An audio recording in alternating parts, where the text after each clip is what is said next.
నిజంగా నేనున్న పరిస్థితుల్లో ఏదో అనుకుంటే ఇంకేదో అయింది. సేమ్ ఇలాగే ఉంది నా సిచ్యువేషన్. పని లేని రోజే పండగ రోజు అన్నట్టు కనీసం ఈ ఒక్క పూటైనా వంట పని నుంచి తప్పించుకుందామని మా వారిని కేఎఫ్సి పెట్టమని అంతే.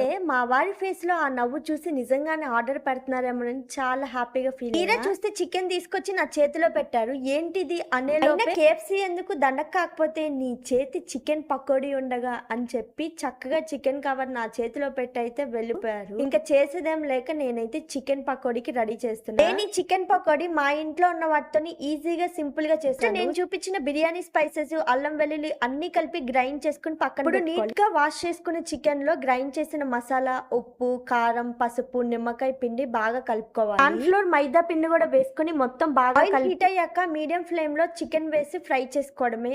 మరి ఈ రెసిపీ ట్రై చేసి ఎలా వచ్చిందో కమెంట్ చేయండి. వీడియో నచ్చితే లైక్ చేసి సబ్స్క్రైబ్ చేసుకోండి.